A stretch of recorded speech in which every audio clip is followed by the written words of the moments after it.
wait for it. And with this... Welcome to the Geek Battle Zone. We discuss comics and puny minds are blown. We debate Marvel versus DC, Skeletor, X-Men, and Ron Weasley. Judge David slams down the gavel and cap dreams of Henry Cavill. It's a Geek Battle stream, nerd rage as we assemble our Geek Avengers team. Welcome to the Geek Battle party. We got the Justice League and our Batman is Marty. Say Hitler's a Tim as movies are greenlit. Every movie, Dev's already seen it.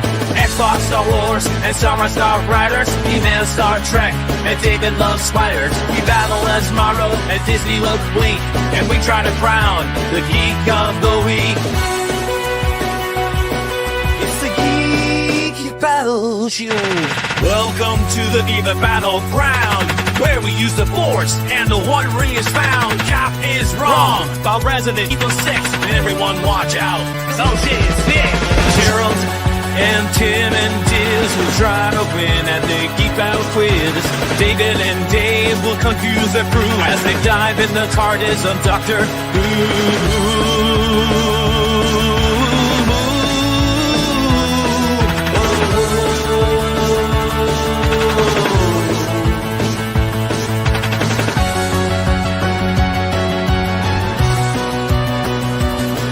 It's the Geek Battle! Watch out now, we're full of hot takes. Johnny Courtney is garbage, but Red Dwarf is great. You love Sega, I love Nintendo, but in the Geek Battle, we are all friendos. Oh, it's a Geek Battle show! Oh, the Geek Battle show! It's a Teenage Mutant Ninja Geek Battle show!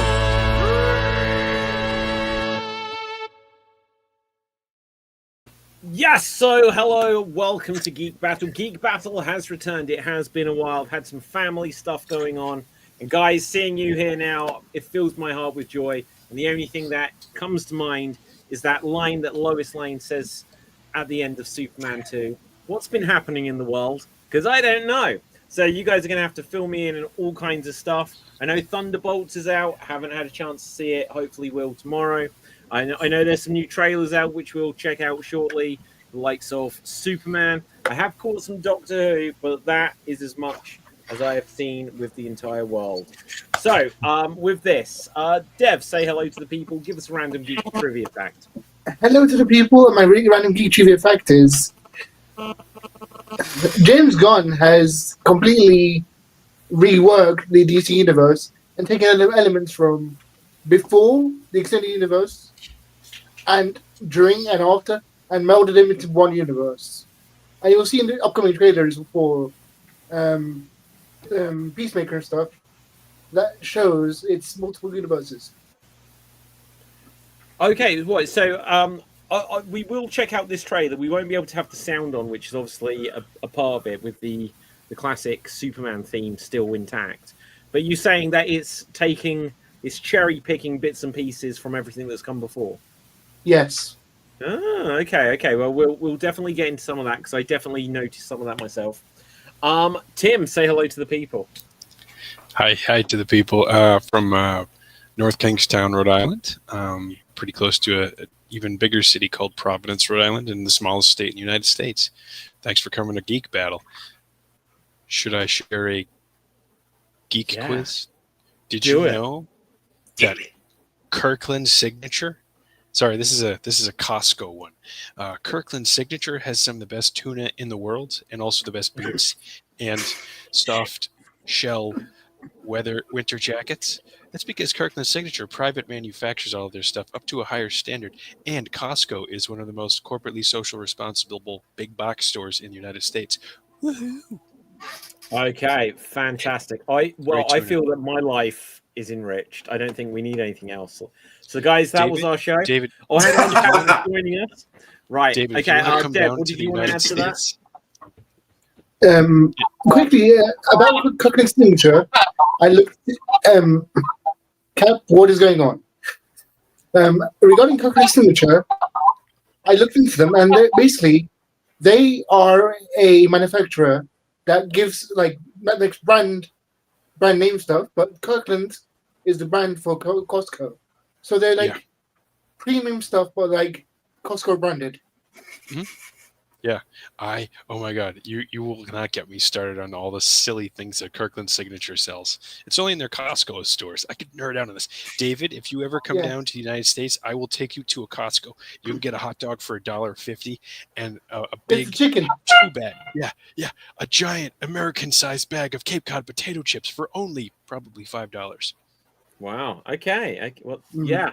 Where's the consistency? Speaking of consistency, Dave, say hello to the people. Hello to the people. Good evening, good morning, and good afternoon to wherever you are hailing from. My name is Dave MC, and my geek fact is not Doctor Who. I know, shocker. It's Star Wars instead. I've been on a Star Wars binge lately. So, in Return of the Jedi, they never say the word Ewok, and they never call Palpatine by his name. In return, yeah, I know. But this also, to be true. I'll throw another one in there because I found this out. So, in Palpatine's office in the prequel trilogy, he has when Revenge of the Sith, he pulls out the lightsaber from his back. In his entire office, there's actually 9 lightsabers that he has stored around his office in the Senate. Oh, pretty cool. Even though he says, I don't like using them because he doesn't really do saber combat. He's more of a Sith sorcerer than he is a martial artist. But saying that, he has at least 9 lightsabers scattered around his office. And if everyone can find them, I'll give you a cookie. okay. We'll forget that promptly. Right, Captain Dave, you are not on screen. What's going on? Technical difficulties. I have no idea. 2 weeks, no Geek Battle, and StreamYard said, hell are you with you, and it signed out all my accounts, and the settings have changed. I don't know what's going on. Same, Cap, same. This is why the show started late. I couldn't even remember how to log on. Yeah, Tim couldn't log in from his car, so he had to go inside. Yeah. I'm in a tavern. Is that Stardew Valley? No. It's not Stardew Valley. I mean, yeah. No, it's not. It's not Stardew Valley. You're like, no. It's the Yellow Duck. It's the Yellow Duck Tavern. I'm inside the Yellow Duck Tavern. Yes, and they are serving no particular reason. and they are serving duck soup. I've had dog soup. Hey, look, I've got a black and white duck. It matches my hat. It's a penguin. Yeah. Tim actually looking to see where his duck is. I can see that. I don't have one. Oh, damn. Right, I've got Cap, worse you have duck. a geek fact for us. Okay, something just came to mind.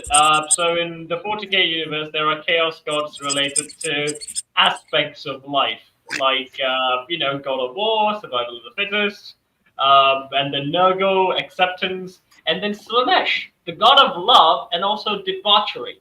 So what they decided to do in the 40k universe, a couple of Grey Knights, basically demon hunters, decided they're going to go to hell in the 40k universe, and they're going to find Slanesh, and they're going to kill her for good. And they go through all 9 hells of 40k universe hell, and they finally find Slanesh, the god of love and debauchery. And when they saw her, they realized, damn it, they're hot! Slanesh is not the god of love and debauchery. He's a god of horny. That's the thing with 40k universe. What you think doesn't fuel them also fuels them as well. So if you feel pleasure, even if it's a good kind, it still goes to Slanesh. That's why the Chaos Gods are unbelievable. So when you think of Korn, yeah? Have you been on the internet again? Yes, I am. I've been on the 40k. Looking up Slanesh porn. Off the internet for a while, Cap. Yeah, there we go. So with the basic understanding of chaos is, they are basic aspects of whatever happens in the real world. So again, the god of war, Korn, even it's basically a representation of survival of the fittest. So if you like discipline, if you like going to the gym a lot, if you like to being committed, you are fueling Korn, even though you're not planning to. Korn? Yes. Yeah, children of. The blood for the blood god, milk for the That's conflict. amazing. I have a question, Cap. Does that mean that when an animal reproduces or engages in reproductive acts, does that help Slaanesh? Does that Depends fuel on shit how Slaanesh's? depends on how psychically inclined that animal is. So the warp, basically the another dimension that exists with the 40K universe, is basically made up of psychic energies. So when the Eldar do anything, they basically fuel it tenfold. They basically burn Slaanesh because they are very psychically inclined. Humans are also psychic a bit, and that's why their things also has a huge impact on the warp. But if you look at the Tau, like Dave's favorite faction, they have very little impact on the warp. So whatever they do doesn't really count in the warp. You know what? I want to hear everything Cap just said by Yeah. Henry Cavill. Yeah, Well, I don't there's- think we can arrange that just now. But what we can arrange is we have a couple of trailers. I think we should start with Superman. So Yay! let's get this on the screen. Let's get our force Cool. field. If it'll work. Oh, where's the force field? There we go. Use the force field. Okay, hopefully this is muted. It is. So we're going to see it's a 2-minute, 59-second trailer. Let's give some thoughts along the way. We can rewind it if need be. I love it. I saw Okay, this so- trailer and I really liked it. Yeah, as Dev, you were mentioning, look, the font is very original Superman movie. The way it's Mhm. flying in with the outlines there. Yeah. I'm not sure because like in No, I saw Wait, go back to the dinosaur, please, and see what it looks like. Yeah, No, it's not I saw actually a Metamorpho, dinosaur, it's but a I didn't see Godzilla. Parasite. It's like a giant Godzilla-looking thing. because like in I guess, Superman, I guess it's just a generic. Wait, hang on one monster. second. So is that his mother? Is that Martha Kent? Yeah. I think So they yeah. have really gone back to the little old lady look rather than Yep. like the Yeah. former like leading lady look. Yeah. There's a lot of interesting cinematography in this too, because in James Gunn's last Guardians of the Galaxy, it had like a not Moses. It's the biblical story about the animals that go on the boat. I forget what time Noah. that was. Noah's Ark. Noah's Ark. Sorry, God. But this one, you can see the water being parted when, like Moses does in the Red Sea, and Gunn does a good job of sort of putting a little bit of that into his movies so that it appeals Ah. to the dominant political party in our Wait, isn't Superman the Jewish? Christian nationalists.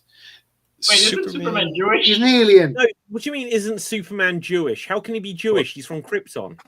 No, it's Yeah. the writers who did it was two Jewish immigrants who were kind of based off their experience, and that's Yeah, why. but that doesn't mean that Superman's Jewish. He's No, like, that's why all the families of Superman, like Kryptonian families, have Jewish sounding names. The L's, that kind of leads into it. Although I would say the religiosity in Superman is not that highly shown, mainly because it's a sci-fi thing and not really fantasy or medieval.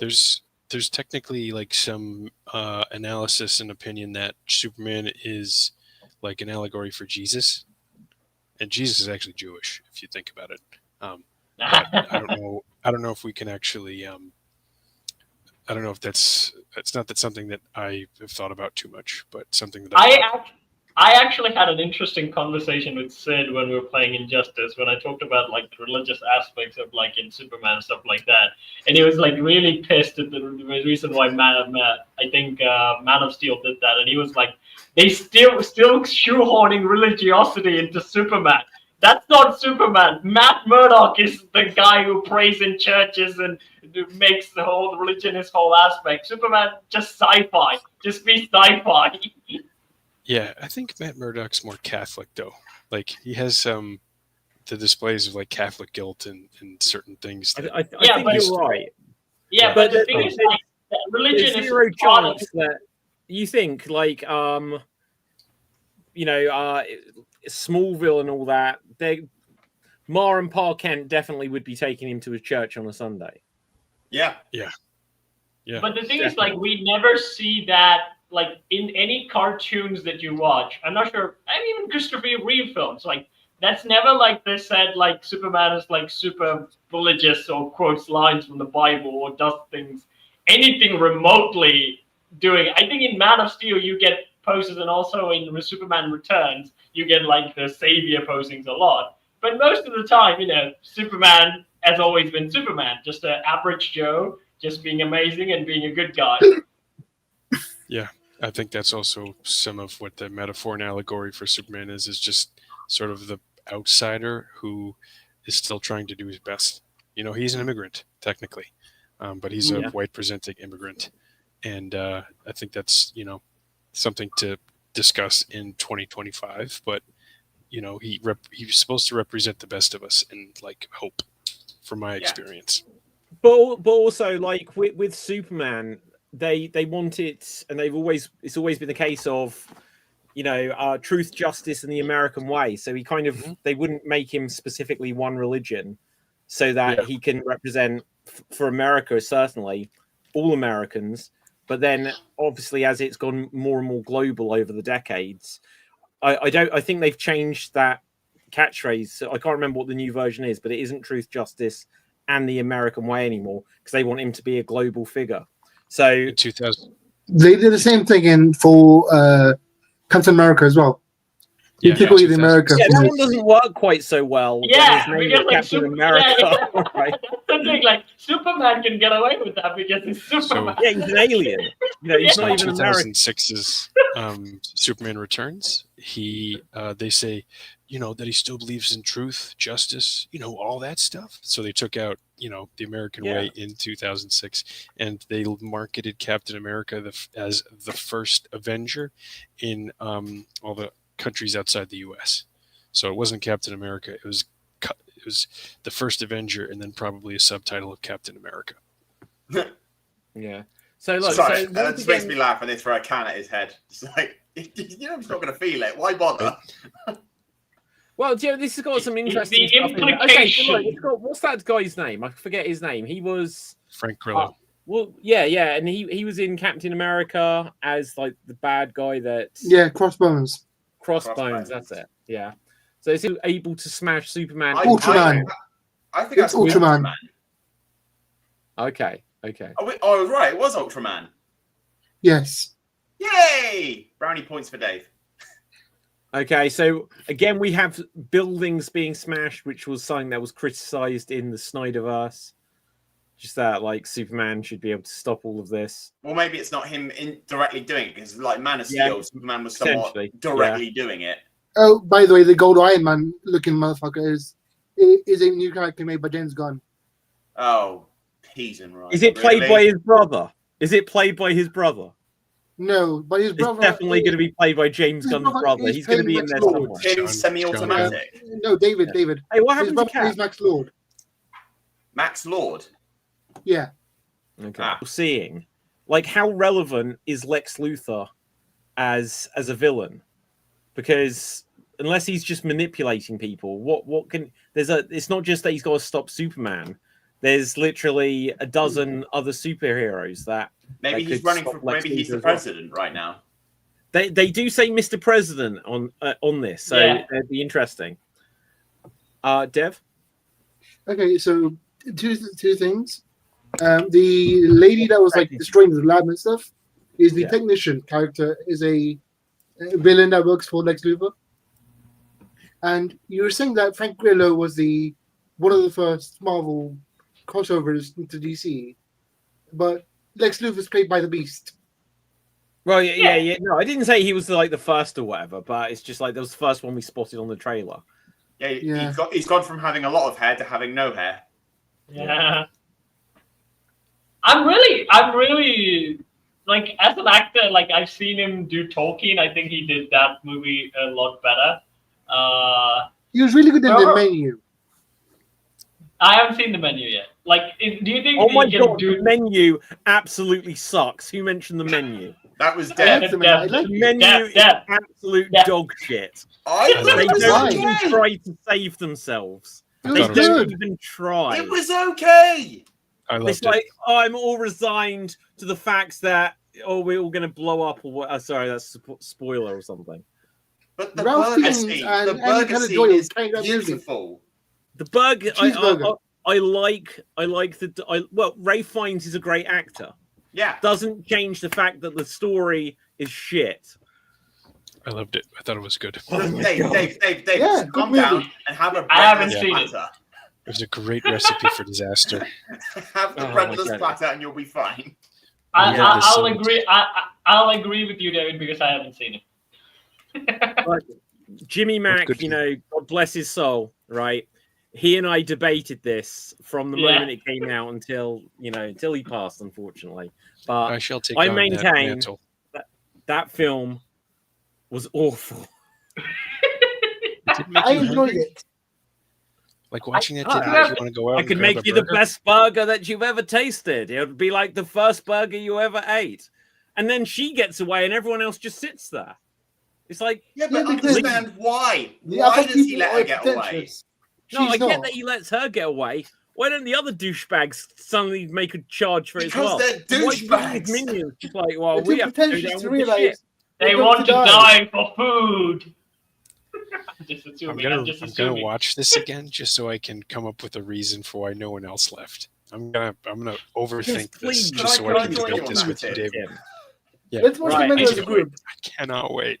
We should, yeah, we need to find it. We need to. If I so wish that there wasn't this copyright issue. We should literally do commentaries for Can we stuff. stream on Kick and do it?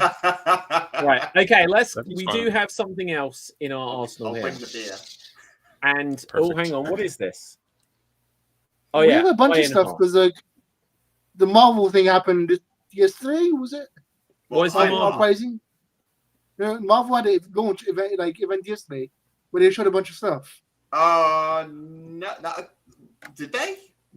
Did I they? thought they did Right. that. Okay.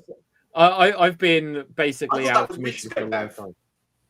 No, the 10-hour Doomsday thing was last month. No, not Doomsday. I thought they did the whole announcement thing a couple of weeks ago. Like they're announcing the 3 Avengers films because the Ironheart trailer came out today. 3. That's what they've said. Yeah. They've got 3 Avengers movies. What's the third Avengers Doom, Avengers, no one gives a crap. one? No. Okay. Well, I'm interested to know. Oh wait, Okay. is it the world something? Secret War. Yeah, Secret War. Yeah, but we've known about that and Doomsday for forever. What's the third one? Refurbished. That is an excellent question. If I had the Well, photo, I okay, would because tell the you. only thing I can think of, like, hands up here if you've seen Thunderbolts yet. Yep. Right, I haven't. I was desperate to see it today. It didn't end up happening. I'll probably see it tomorrow. So the spoiler with it, which I can say because I haven't seen it, this is the weirdest thing. They renamed the movie after its premiere, didn't they? Yeah. That's As what? Isn't that like the weirdest marketing thing? Like the only other examples I can think of movies that got renamed is when the 2016 Ghostbusters came out, the reboot that was the female-led one. It was just called Ghostbusters. By the time it came out on DVD, it was called Ghostbusters Answer the Call.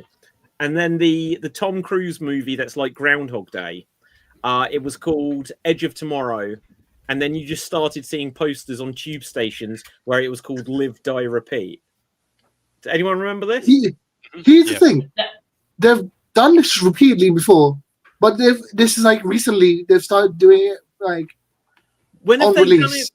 When have they renamed Civil the movie? War. Sorry, Civil War. Yeah. No, that was before. That was before because it was Serpent something, right? Yeah, Serpent Society, then they changed their name.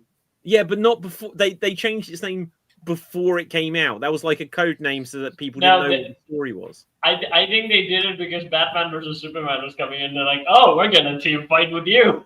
I think that's what happened with Civil War. Yeah, But like, I've never heard of it because isn't this just called the New Avengers? no, I get it because Yeah. no one knows what the heck is Thunderbolts and nobody cared, and they were like, New Avengers, come and see us. Why didn't they rename it before it came out? Because No, I'm going to they- go on to. I think that was always the plan because they're named Thunderbolts asterisk from the beginning. Yeah, so This was yes, always the it was plan. always their plan. It was The their Thunder plan. the Thunder Avengers are here. Yeah. Look, it's still called Thunderbolts. So this is just like a really mixed messaging thing. Because imagine if you're like you've kind of fallen out of watching the movies, and you're like, "Oh, did you see the new Avengers movie?" And people are like, "Oh, there's a new Avengers movie out. I hadn't even heard of it. It must be crap. That would be my reaction.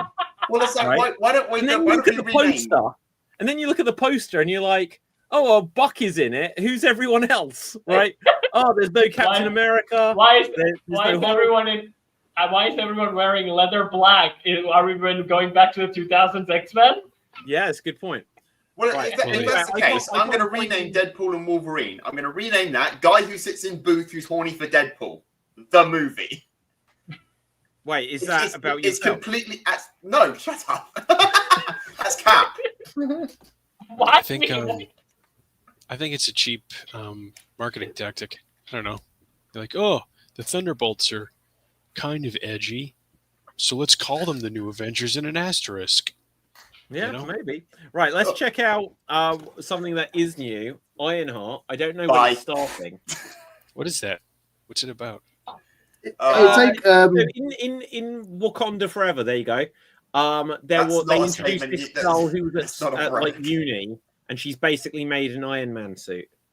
Oh yeah. Okay. I've So- only seen Wakanda Forever once, so I don't remember any other details about I it. remember one scene from that movie. But it's like, why? Ooh, why? a bomb. Like, and remember, this character. This was announced in like 2020, so we waited Yeah. 5 years for a series, and she's only appeared in one movie. But that's Marvel at the moment. That's entirely. Phase We've only 4. had Phase 4 Shang-Chi and General. Eternals once. But look, she's like, "Oh, you're really smart. I'm just going to smash this and then break open a door." Yeah, because that proves Riri Williams' genius right there. I'll smash a window and then I'll break the door open. I mean, it proved for Paul Rudd. Well, is she getting ventilation when she Remember it. smashes the window?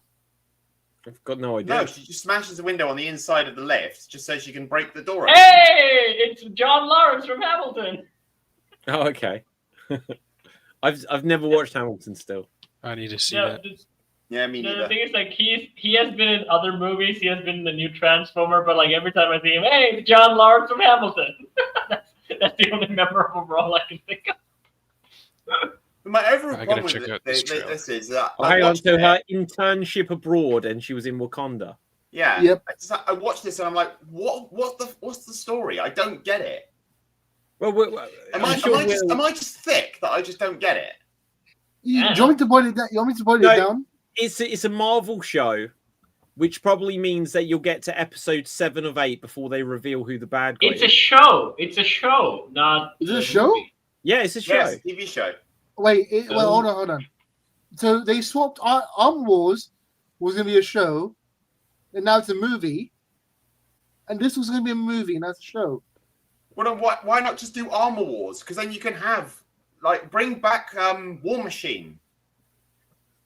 Yeah, Armor He's, Wars is about he- War he- Machine. What is the deal? Okay, so War Machine, didn't he? Do you remember the story with War Machine? He's a Skrull. He's a He was a Skrull now. Skrull. Skrull for the Oh, entirety of Endgame. So wait, can this one walk? Like, can the human one? Wasn't it the Skrull who became disabled? Or I think- The human okay. one became disabled, but then when he was in treatment, they swapped him out with a Skrull. I think this is what happened. Marvel has messed up their universe a lot, and a lot of projects didn't go through while they were Everything- messing things But it's while they were not- messing like- things up. And like- now what do I think what they're doing is they're bringing out the projects that were like kind of into the old thing that they were going for, but then they're just putting it out and changing the endings to fit the new narrative that they're going with. Maybe that's an interesting theory. So, what are they going to do to change this from what? Probably, I think this is probably going to go to the Kang, something connected to Kang. I think they're going to probably change that, and then everything's changed now. It's not Kang we need to worry about. It's Which, Iron that Man. might be a really good point, because that might explain why everything's felt so disconnected. Because in like the last 2 years, if they've had to suddenly take out every Kang reference.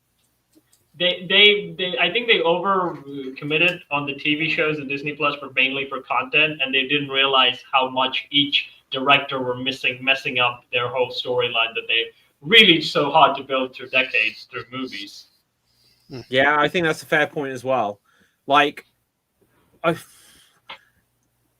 a lot of the problems, obviously Loki heavily involved in Kang.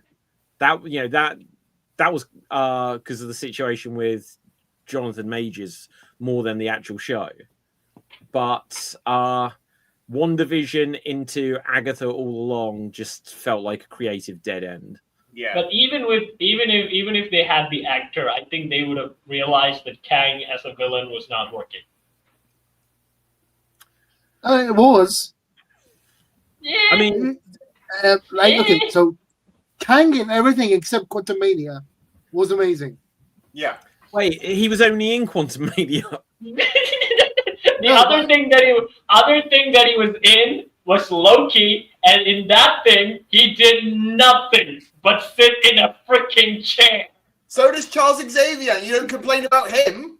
Okay, so Because he dies every movie, Dave, so I can't complain about him. Okay, I liked let's Kang speak in about the that a Loki second. series. did you say you've not seen Loki, Tim? No, I liked Kang in the Loki series. I thought in Quantum Mania it was Because It's hard. again, Kang in Loki, He Who Remains, right? Yeah. Technically, he was the wasn't chill Kang. one. He was the chill one. Yeah, After he was- he was insane. The doofus version that they'd got in season 2, that didn't work for me very much. I'll be honest. And then it was just like the ending. The ending where Loki's just like, well, I'm just gonna sit in a chair. There you go, and like hold every universe together. Just then we're just gonna ignore it. The problem is that if only they hadn't shot that scene at the end of Quantum Mania, and we've said this before, where every single one was Jonathan Majors. Like if there'd been lots of Kangs and there'd been like 10 or 20 different people, Make Terrence Howard one of them. Could do. Right, bring him back in some way. Okay, imagine if say Terrence Howard, right? Imagine if like the Skrull version of War Machine, when they found the original one, it was just Terrence Howard, and he's like, guys, you didn't even recognize me. It was just some other dude. You didn't recognize me all these years. Yeah. Yeah. Okay, Dave. I was going to say with the Ironheart trailer, I just think that Ironheart really, and this is no disrespect to like the actress or anything. I think Ironheart herself is just a nothing character because the comics didn't do very well, and she only appeared in Wakanda Forever, and even then we don't get the whole like we've had. I know it's a step away because in the comics she was working with Tony. You know, that's how she made the new suit. But in this, I don't get what they're trying to go for with her. Like say, oh, she's a genius at a university. Okay, show me that. But they don't. They don't show her genius aspect. They just show. She was raided by the FBI.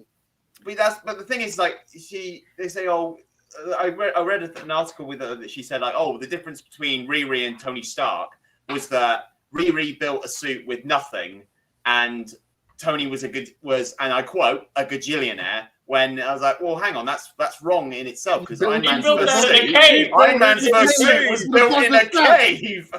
Yeah. And he wasn't a gajillionaire at that point, was he? He built the suit for survival, like to stay alive. But with Riri, I don't get that. I don't get why did you build an Iron Man suit? There's no reason for you to build one. Hang on, Dave. Iron Man built one to get out of the No. Let me finish. Let me finish. No, Don't blame Rage. Give him time. Let him finish. I'm interested in hearing, but I'm pretty sure I'm going to disagree. Go ahead. But Tony built his suit to escape a desperate situation, right?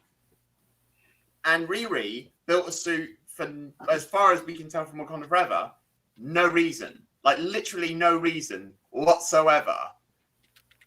And I just find that I'm trying to understand. Like with these new characters they're bringing out, I'm trying to understand what they're going for with these characters.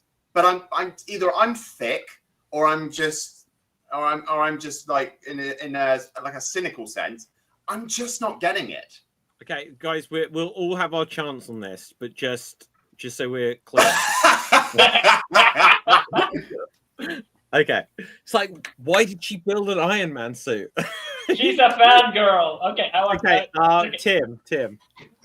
It's pretty much what I would think is like someone maybe the Ironheart character finds themselves like sort of in the same, maybe they're like poor, and they heard the story of Tony Stark, who's like stuck in a cave with very minimal resources, and then you become like, you're still smart, you're still intelligent, there's still access to these resources. Okay, I'm going to try and do what Tony Stark did. Like, I'm motivated by that ingenuity and creativity, and I want to build a giant suit of armor where I can mess some stuff up. I don't know. That's my thought. Or save people, rather than just mess stuff up. True. Yes. Yeah. And save I'm people. gonna mess stuff up. Dev. So the reason they got Ironheart in the show is because they're trying to build this whole legacy of Avengers thing where you've got second Black Widow, second Hawkeye, second whatever. And then they looked at the possible future Iron Mans, and there's only 2 available. Who's the other one? Ironheart, Yeah. and the other one is Iron Lad, who is a Kang variant. No, you have Spider-Man. He's the only one who had a connection with Tony Stark, who was the one crying. Or Oh, War Machine. Yeah. War Machine, Literally, yeah. you got Or War Iron Machine. Patriot. Yeah. Yeah. Okay. He's also War Machine.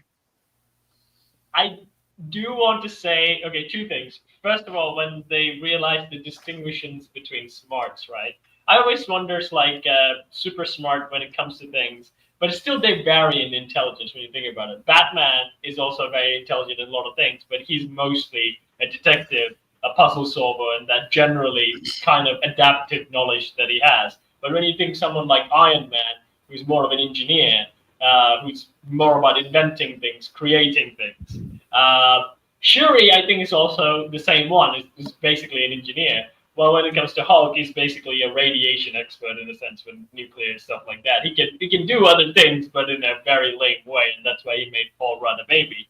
But first, the earlier point that I really want to make when Dave said Ironheart is a lame character, that's the same thing I'll say to Kang. He's lame. He did nothing. Okay. Did I need to show you what Kang does in every other thing he's in?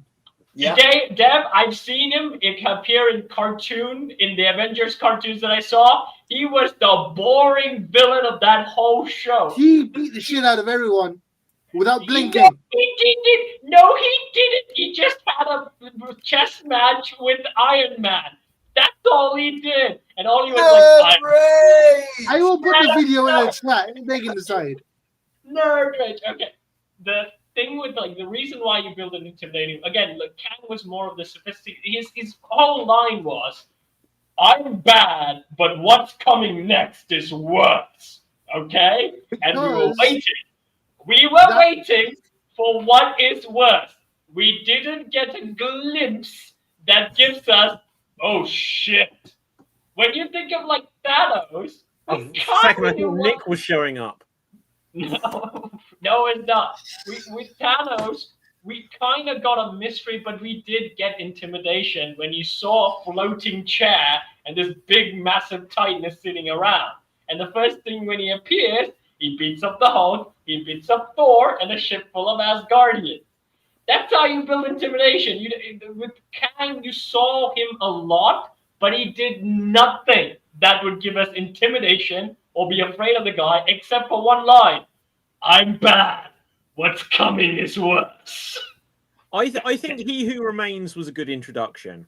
Yeah. I think the mistake they made was in Ant-Man. For me, who I'm not the comic book guy, all I knew is that Thanos came in and beat up Hulk, like you said.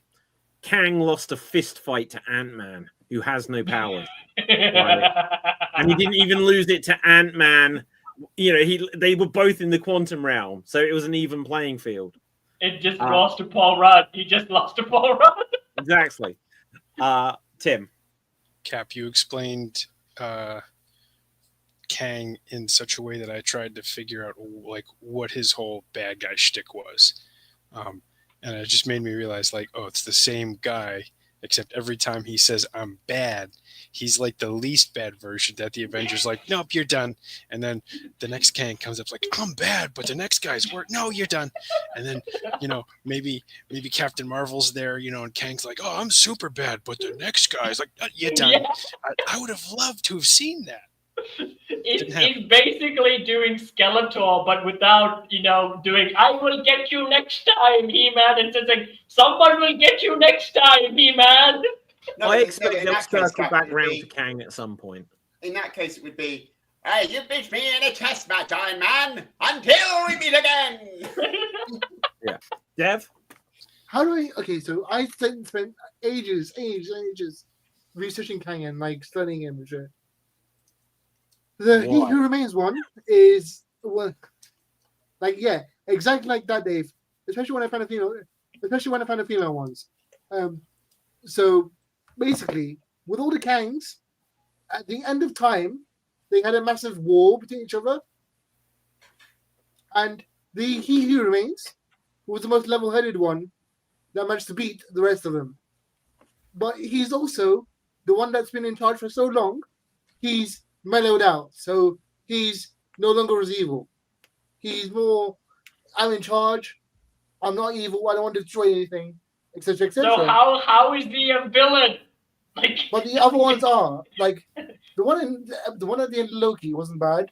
The one at the beginning of Loki season 2 was good. no, But the Dev, other ones you're are Dev saying this one was the general one who managed to beat all the evil ones, but now he's also mellowed out. So you already got the top guy who's mellowed out, and whatever you get is the mellowed out guy beat. Again, you're saying this equation does not add up. What I'm trying to say. Yeah, because Either- the fight they had takes place like a million years from now.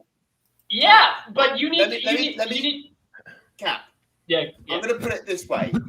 Invincible multiverse. That's the way I'll put it. Because one is good, the rest are bad. And that Yes. is Kang. That's what Kang was Mark? doing. Our mark is He Who Remains. Yeah, that's how you can basically summarize all of it. One is good, Yeah, the rest are worse. Okay. but even Right. yeah.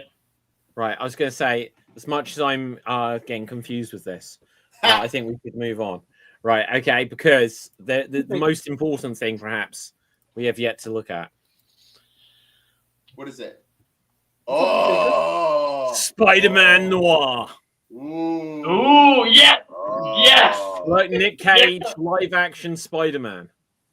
Nicolas Spider-Man. Cage. Oh. It's a really short spot, but look, that's cool. And they literally I'm just for saying this. Spider Noir. I hope I am Joe for Fix is this. in it. It's a long way off. It's a long What way is off. Let's Sony just take it doing? again. But I'm So for this. I am for this. Nicolas Cage, though, he's going to do this well, I'm sure. Yeah. Yeah, but like I'm trying to when you think about it, like Into the Spider-Verse is probably he's the less cageist because he's a cartoon and also a cartoon wearing a mask, so he can't really do his caginess. So I'm His like, faces. Is this a Sony movie? It's. I don't know. That's a really good point. It must involve them somewhat because Also, it's their casting. I know it's Amazon.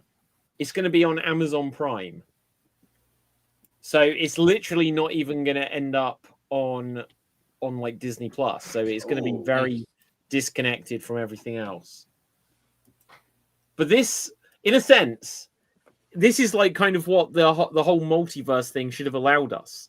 Like, it shouldn't just be like, oh yeah, so we're gonna bring in this like Moon Knight and Ms. Marvel and these characters you don't care about. If you've got all of these characters now, it's like, well, let's just do another Spider-Man, but let's try Nicolas Cage in the role, see what happens. That's what you want. Have fun It's just with like it. you want these weird things. Go on, Dev. So the event I was mentioning earlier, where they showed the announcement of the trailers, was called the Disney Upfront, and I Okay. just found it out because breaking news: they should announce Jessica Jones is in season 2 of Daredevil: Born Again. Ooh. Okay. Okay, so they're going to do Jessica Jones season 3 or 4 or something at some point, right? At some point, I think, because Yeah. She's in Daredevil now. So it's the Daredevilverse now with Jessica Jones, Iron Fist, And Luke Punisher. Cage, yeah. Okay, so here are the announcements. Oh gosh, what's this? Right, so we got just go away pop-ups. Wonder Man show, trailers for The Bear. Oh no, this is just other stuff. Only Wonder Man was actually Chris O'Donnell. Oh, who cares? Right. Robin. Yeah, exactly. I can't believe Chris O'Donnell is still a thing. Who?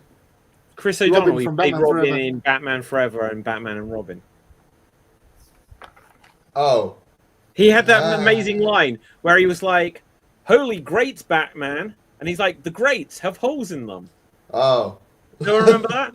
Yeah. There's this amazing line in like Batman Forever or Batman and Robin. I forget which one. Oh, Is he the Robin? Is he Robin? He was Yes. Robin. Yeah. Ah, okay. The movie with the bat nipples and bat butt. Yeah. Yeah. Were the nipples actually in Batman Forever, or did they Yes. just come in Batman Yes. Yeah. and Robin? Bat nipples. What am I looking at? Oh God! Don't look it up. Wait a second. David, It's not on the Look internet. up the street. Don't look on the internet. Good idea. Bat nipples. Search, No, it's search it's history. pretty of good. an episode like this. Whoa.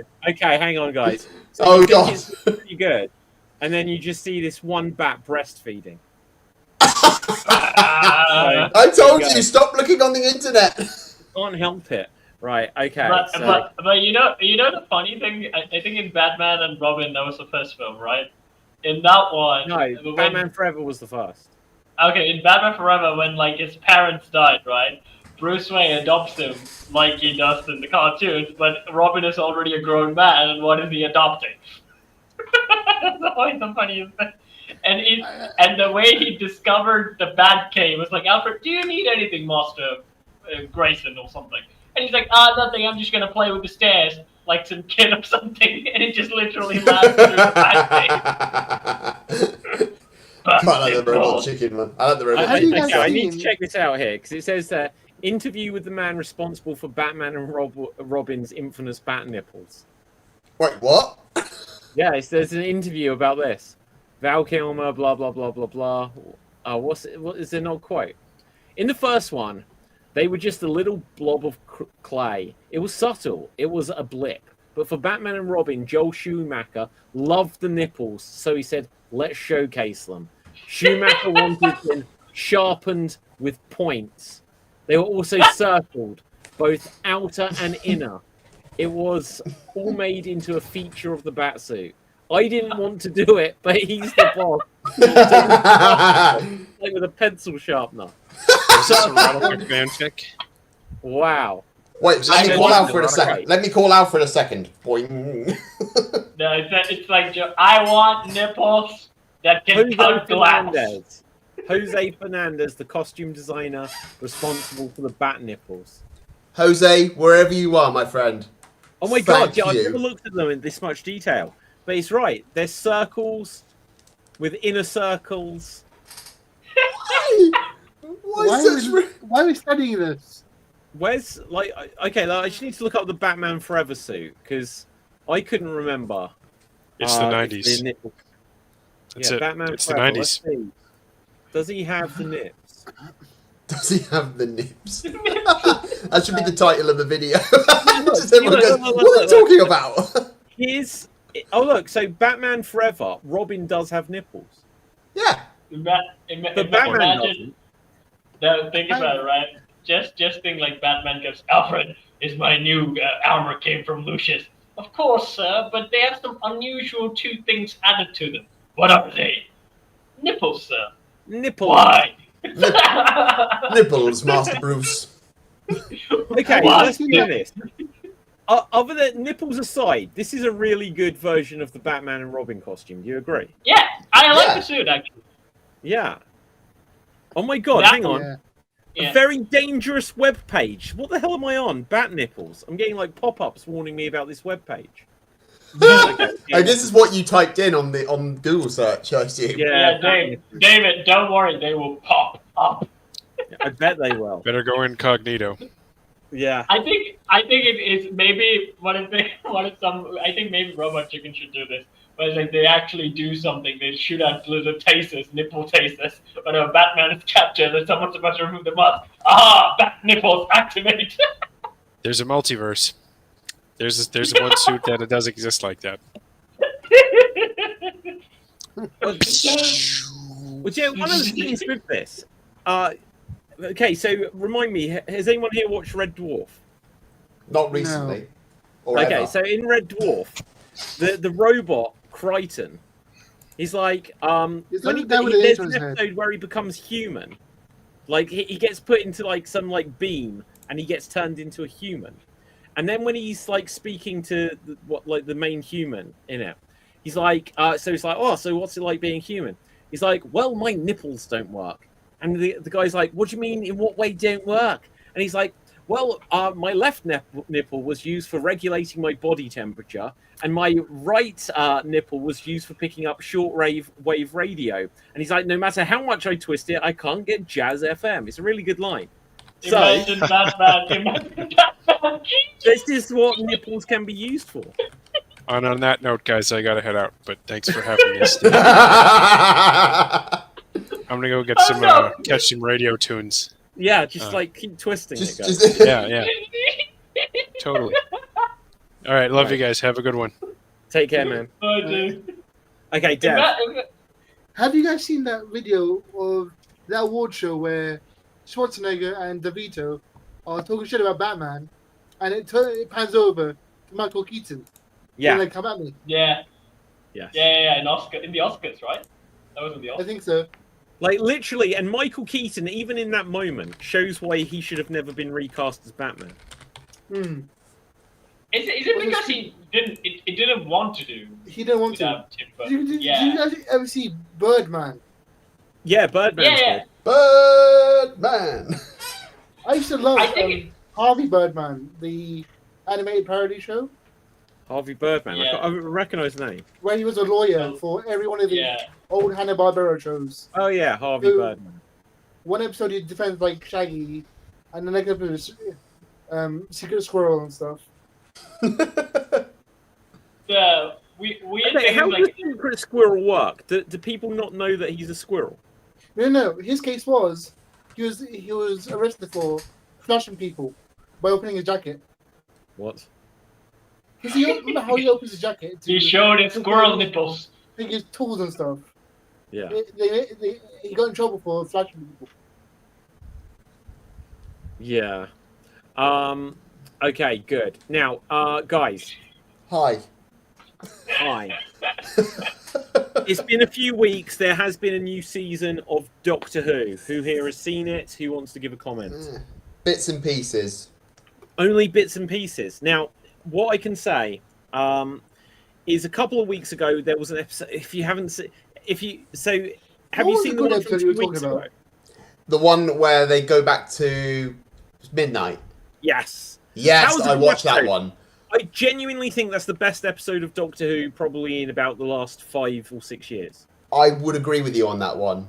Like the whole way they set it up and the monsters evolved now. I thought, but they still, if I recall, they still didn't show it, did they? No, and you shouldn't.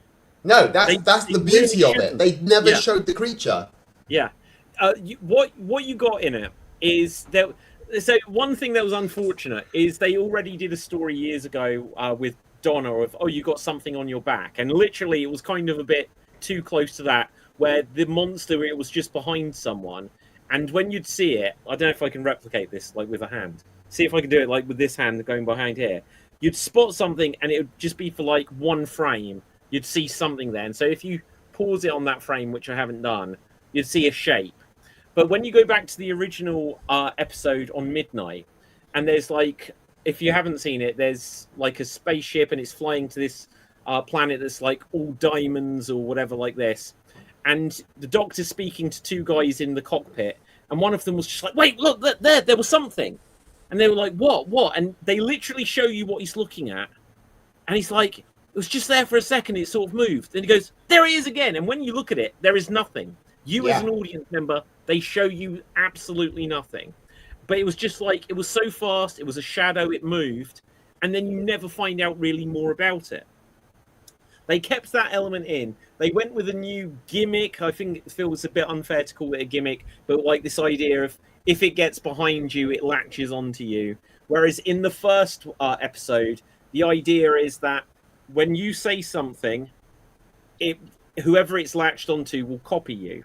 And then within time, you end up speaking in sync. And then within time, it ends up speaking your words before you. It was such a clever idea. I think they're stealing from SCP Foundation run literature. I can't comment on that, but I really wish at the end of this episode they'd just shown that was still a factor in it, because it could have been like, it gets to that eventually. Or I wish that, because the thing of it's behind you didn't quite do enough for me. The Doctor still ended up crying, which is a major problem. Cries every single episode. Every single episode. It's meaningless now. Don't know why. Is he chronically depressed? I don't know. Well, the whole premise was when he separated from David, he was like, you need to let go of your emotions. You need to let go of these things. And he has not stopped crying since he did that. Is that why they do it? I don't know if that is the reason, but literally, Ncuti Gatwa says to David Tennant, you need to let go of everything. The Time War, Rose, Sarah, all those people. You need to let go of all those things. That's what you need to do. And yet he has not stopped crying since we have seen him. Now, I do have to say that emotions, there's a range of them. There's more than crying. It's a why sadness all the time. I'm with you, David. I like that they went back to midnight. I mean, they said, what was it? It's like about 4,000 years or something in the future. The sun has gone out, and obviously the creature has evolved since then. So I can understand why they wouldn't want to go back to the whole it copies you, because it did. Because by the end, it did learn. Because in the end of Midnight, it kind of did already. It was stealing the Doctor's voice, so it was kind of being more human. So that would have been more disconcerting. Like, you don't know who it is, because it's starting to be a bit more human. Yeah, it could still be behind you, like the actual creature could be behind you, but it's learned in the amount of time between Midnight and this episode. Yeah. So I thought that was really good. They had an episode where it was a Doctor Light episode. Did you see that one with Ruby? No, I didn't see that one. I was like, Ruby's back. I'm going to take a nap. Yeah, wait, so they had an episode of Doctor Who with Doctor Who. Yeah. Have they gone back to normal now? Is the Doctor actually showing up in episodes? Is what, Dev? Is Ncuti actually in the episodes now? Well, he wasn't in that one. Like, the funny thing with that is that it's a fair criticism. In his first season, it was obviously only about 8 episodes long, whereas traditionally in the new era, it's been about 12 episodes long. Yeah. But you were like, oh, okay, so there was the 3 David Tennant specials. They counted towards this. But I think this season is 8 episodes long, so it's just they're making less now, generally. But in the 8 episodes of his first season, Ncuti Gatwa had 2 Doctor Light episodes, which was insane. And now they've done 1 in this season. But I won't comment on the Ruby episode. What I will comment on is the episode that just happened. I did not follow it at all. I won't say spoilers too much. It was set all in a barbershop. That's like the concept of it. And hello. And it was really slow. And did you see Dave? Did you see this one? Of course I didn't. I'm not allowed to watch Doctor Who anymore. Oh dear. Right. Well, the only interesting, I found it incredibly hard to follow. Except there was one scene though, because there was the thing about the Doctor has to tell his stories, because in this barbershop, the monster or whatever that's keeping people there wants people, like when you go to the hairdressers, when you go to the barbers, you sit down and you tell your story, and this thing feeds off of stories. So these guys kept having to come up with stories. So they lure the Doctor there because he's got all the stories in the world. And they end up showing all of his past regenerations again, and then there is just one scene where he speaks to a character that showed a new scene of the fugitive Doctor speaking with this character in the past, and I was like, I still don't understand who the fugitive Doctor is, where in the chronology the fugitive Doctor is supposed to have come from. Am I just rabbiting on and like people just don't give a flying shit whatsoever? And nobody cared but me. Right, yeah, there we go. No. It's just like as you were talking, I just asked like the question: who took away Dave's TV privileges because he said he can't watch Doctor Who anymore? Yeah. Well, I will say, I won't go into too much detail, but it's just the fact that I did give him a chance. I gave Ncuti Gatwa a chance.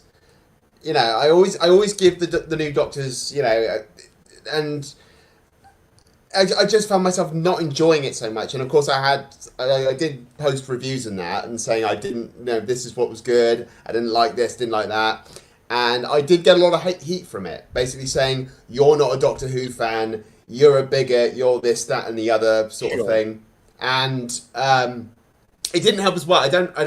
I'm probably misremembering. It was either Russell or Ncuti Gatwa that actually said, not directly to me, but to everyone really, if you don't like it, go and touch grass. And I did, and it was very soft. Well, it's an unfortunate thing.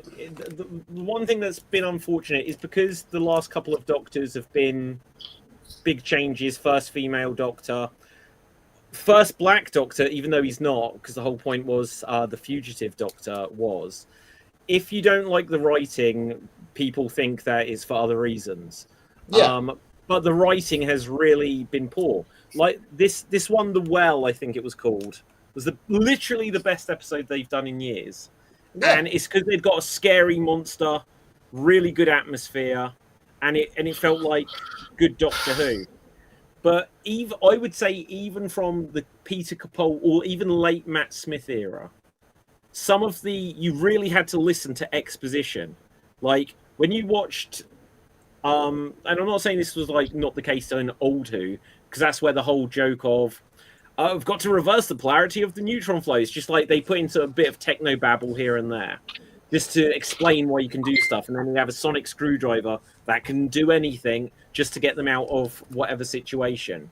But I would say from the late Matt Smith and so much more throughout the Peter Capaldi era, it would just be that there are episodes where I'm like, I'm really not following what the monster is. Because one of the things with the old Russell T Davies era is that his approach would be, there'd be a monster, it would repeat a phrase, dilly, dilly, hungry, hungry, exterminate, exterminate, and you just know that the Doctor would do something clever and defeat it.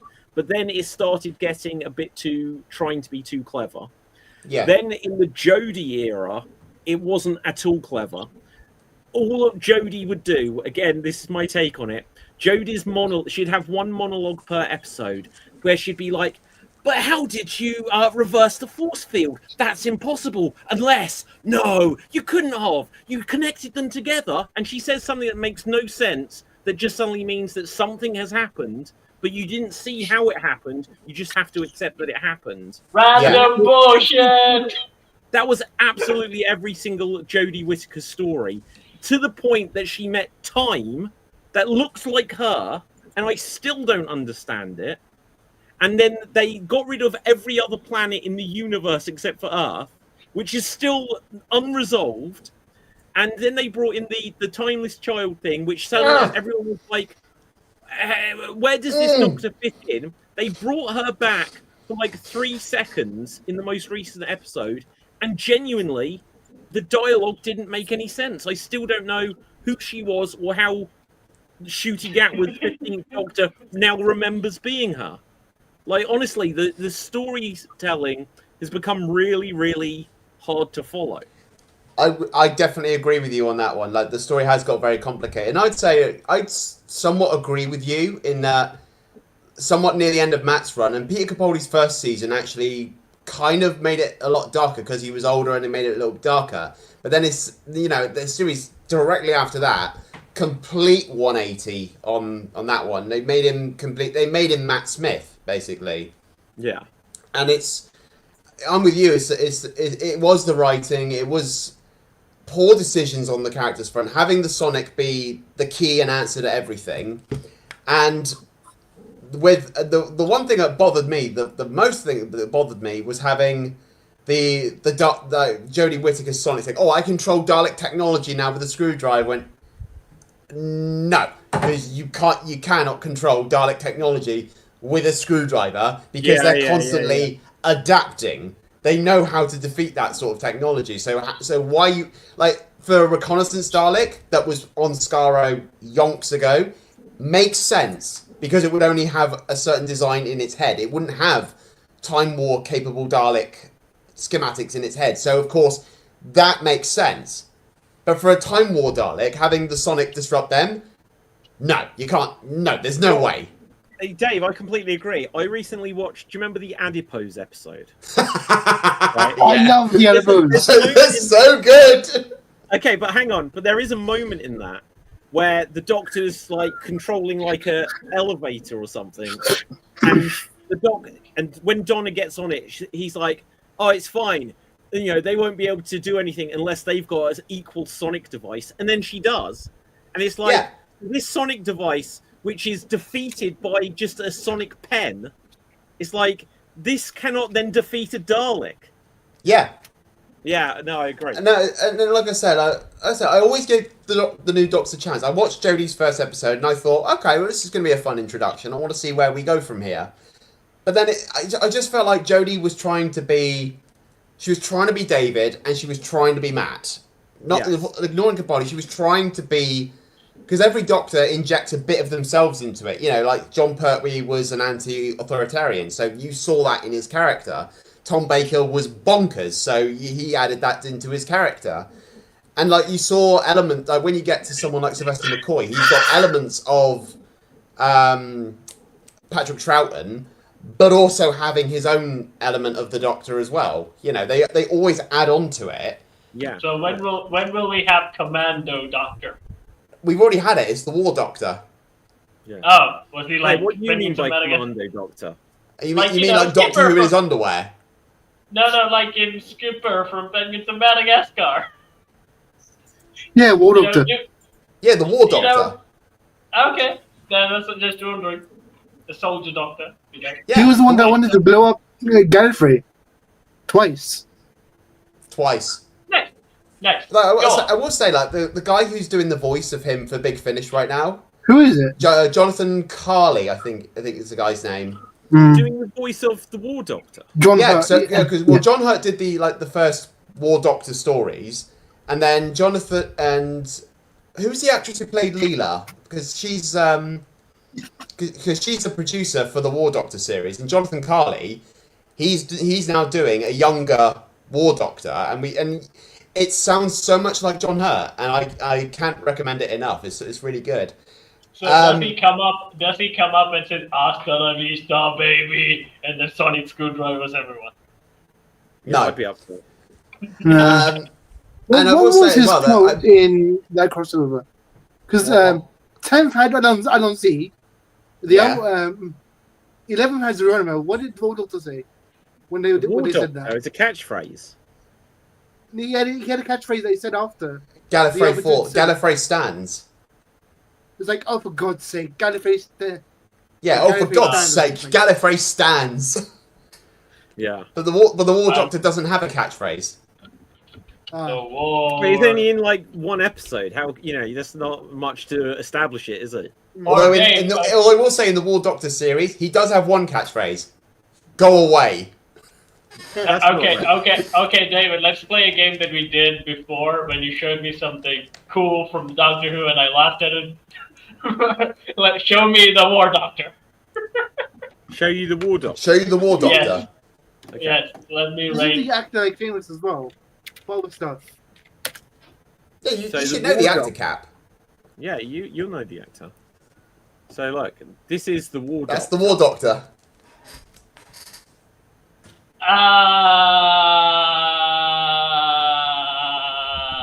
What? That's John Hurt. Well, he's very, very old. Yeah, but that's the idea, right? It's been millennia of war. Of course you're going to age a few 100,000 years. The idea is, so look. Yeah. So the So here's Paul McGann. He was the 8th Doctor, and they did a TV movie. They didn't end up making more Doctor Who for about 9 years, I think. But when they rebooted it, well, it wasn't a reboot, but when they brought it back, Christopher Eccleston that was the 9th Doctor, and you never saw how he regenerated from the 8th. When they came to do the 50th anniversary of Doctor Who, they came up with the idea, because Christopher Eccleston wouldn't come back, of what if there was a Doctor in between the 8th and the 9th that you never knew about. And they then made a 5-minute episode where you saw the 8th Doctor regenerate. But when it happened, they used archive footage of John Hurt from like a movie from the 1970s. He played the Elephant Man. He was the original guy that had the alien burst out his chest in Alien. Yeah. I put it in chat, Cap. Yeah, right. I put it in chat. So they had this clip of him, and then the idea for the duration of the Time War, he was the one fighting it. And the reason why he wasn't the 8th or 9th or 10th or numbered Doctor, he's the one that betrayed the name. So whereas he was literally going to be fighting with guns and stuff and everything that wasn't. Okay, so his first moment, his line is "Doctor No More." So okay. The thing is, I was expecting something like Liam Neeson. No. So Liam basically, Neeson how should they be the Doctor. See? AI to a man. See, now that's a war doctor. Now I I that's don't know where a you war are, doctor. Davros, baby. but I will find you. And I will kill you. So how they put this in ways that Cap will understand. So Doctor Who is usually the good guy. Yeah, he helps people, right? But the War Doctor spent a few years being Homelander against the Daleks. I can actually sort of step on your shoes a little bit. So he does still kind of have that. He doesn't want anyone to die, but he does. He doesn't. He's willing to go to extremes to stop the Daleks. Although to be fair, going Homelander on exterminate doesn't really seem all that. I'd like to add on to this. The War Doctor, I like to call him the War Crime Doctor. Explain. Basically, war crimes. No. Shooty Gat was the crying Doctor. Yeah. No, war crimes is in. Oh, war crime. I thought you said war crying. Explain yourself. Mass Dalek genocide. Yeah, but then Demonetized. Technically, Isn't that that was twice Rassilon. Technically, that was Rassilon, not the Doctor. Rassilon ran away. Rassilon did not run away. Rassilon was revived for the Time War, like the Master was so was revived. The War Master committed a more serious war crime than the Doctor did. Question. My knowledge in Doctor Who is very low, but are we talking about the same Daleks and going around wiping everything, calling exterminate? Yeah, same Daleks. Same Daleks. So my question is, who bloody fucking cares? It's not like the Dalek showing a baby to you and saying, "Oh no, we want a chance to live to raise this little Dalek." It's not the same story. That mega murder machine that goes exterminate. So that just reminded me of when the Missy nearly tricked the Doctor into killing Clara by saying, "Oh, she's just a Dalek." Mate, my point still stands, Dev. That the Master committed more war crimes than the Doctor did. Yeah, but that's a Tuesday for him. Like literally, the Master activated a weapon that changed the entire Time War, and not for the better. Yeah, but that's why he does on a day off. It's like a regular day for him. And that's what made him run away. So he abandoned the war. I do have a question, right? Things to like sci-fi things, like in Halo, you have the Flood. Yes. I'm guessing in Doctor Who, it's the Daleks. We always have this thing that endless hunger or endless thing that just want to destroy things. They don't have none. They're not multi-complex. They just have flawed programming, or they just overfeed. they have some sort of flaw in them that just want them to, murder or eat or everything, like the Tyranids from Warhammer 40k. What's the point in wiping them out? How can you say, like, again, the problem is, how can you commit war crimes to the literal xenomorph? It's coming out of your chest. Because you have to live with the fact you have to like mute the entire nation. Yeah, but like the idea, like a xenomorph, it doesn't speak. It's an animal. Yeah. Also, okay, so Daleks are mega murder techno machines. They're not. How dare you? Hey, well, if anyone can take on the mega squid techno machines, it is Doctor Who Liam Neeson. That would solve Doctor Who in a heartbeat. I want that. Look at that. Look at that. Look, that is what the Peter Capaldi one should have been. That frown. That serious. Like Sirius Black from Harry Potter. No, he's the Doctor. No, that's Gary Oldman. It's not Gary Oldman. That looks exactly like Liam Neeson. Although I think Gary Oldman would also be. I'm not really sure how old is he now, but like in the 2000s, right? Like he played Dracula and stuff. I think he would have been a good Doctor as well, like darker one at least. Yeah. Look, I think pretty much any really good actor will be able to do a good version of the Doctor. I would love to see Gene Wilder as the Doctor. Amazing. I want to play serious, but then the humor as well. I want to make Rowan Atkinson's version canon. It is. Yay! More of that, please. It's all canon now. Like, I don't think there's a way for them to say that anything isn't canon with the Timeless Child stuff. Oh, fucking Timeless Child. I think the thing is, like, maybe guys, you should ask more about Doctor Who. I'll just show you how to make it cooler, like I did with Liam Neeson Doctor. Yeah. But again, no one has answered the Dalek question. So, are they the Flood? Are they the Tyranids? Are they Chaos? Or are they complex beings? They're the Terminators. Like okay, so Terminators are bad. It's not a war crime that they're defending themselves against aliens that will say that they'll keep going till they're all dead, basically. It's not like any sort of aliens come to mind who's looking for a place to stay or something like that. And some of them are bad, but some of them are good. That's complex. No, they're all bad. They're all bad. Yeah, okay. There's like two that are good. The only time that you had like a version of a good Dalek was when they made a hybrid with human, and then the humanity side of it came through. Well, go on. When else? I'm gonna throw my hand in the ring. There's been more than one instance. You've had the Rebel Daleks from Patrick Troughton's run, where the Doctor injected Daleks with human DNA, and you had the Dalek Civil War, and those ones are still alive. And human DNA. It's the same deal. No. Daleks that are humans, that have the human factor in them. They're still Dalek, but they have the human factor. They wanted to know why they kept... No, let me explain. No. Then you had the human Dalek hybrids. Then you had them, which were humans with Dalek DNA. Right? Yeah. And you got Rusty. Rusty was a good Dalek.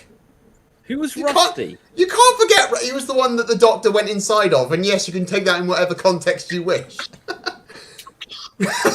It was so because Rusty was attacked, and then he saw a star.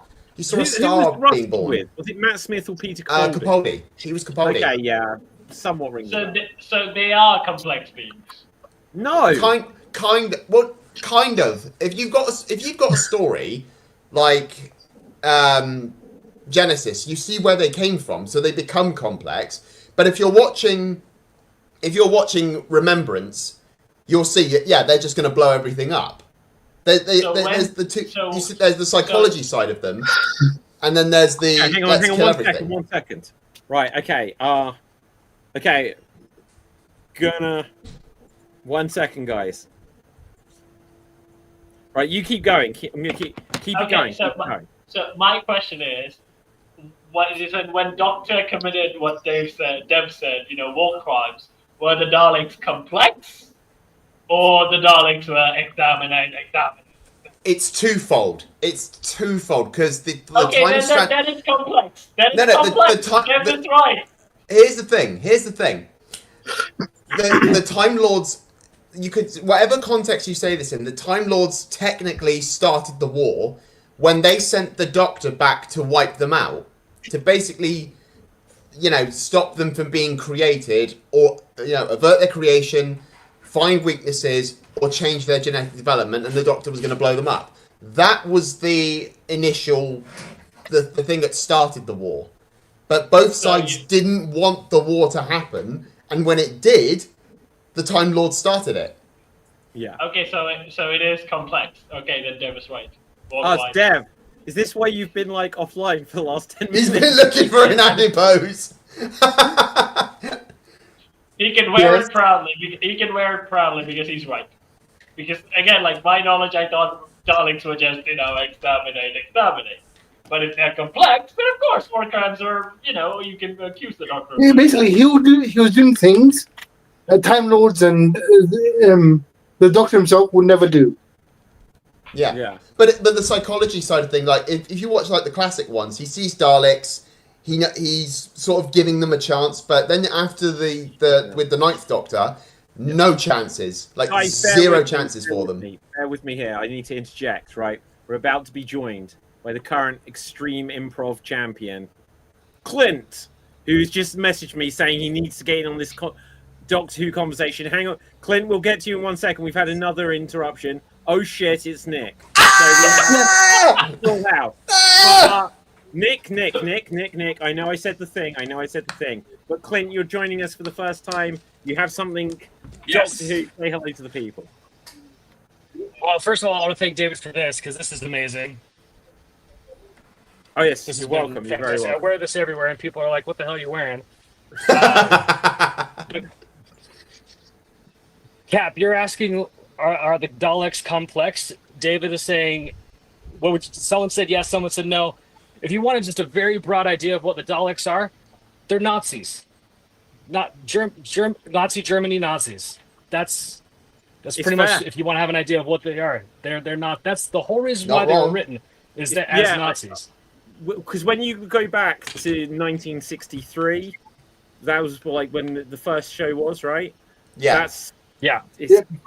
It's not long removed, so that's what the allegory there was. And when you go back to movies and stuff in the decades that followed, you'd have this very clear good guy, bad guy. And it's only when we get to the very late 90s that we start getting the General Zod's where, well, he has a point too kind of villain. But that's saying Daleks are bad. Yes. I was following along that whole conversation about Doctor Who, and I don't know if David saw it in the comments on YouTube, but I was just like, I gotta get in here. I gotta talk about this. I want to show in fact, Clint, I haven't been on. Oh, fantastic! Yeah, I haven't been on shows in a couple of weeks, and literally I've forgotten everything. I haven't been checking comments. Degrino says Jazz FM is still too much for some people. That's the whole nipple thing. We got loads of comments I forgot to respond to. But they're all me. All the comments are me. Yeah, the 15th. Oh, we're on loads of platforms. The 15th Doctor. You say his emotional intelligence is higher than past Doctors. Could be. Maybe why he cries. Yeah, exactly but that's not why he cries. But I think he cries too much. If you cry in every episode, it's less mean. Oh, hang on. Are we doing this here, Clint? Are we doing this? We're doing this. Again? We're a sonic screwdriver off.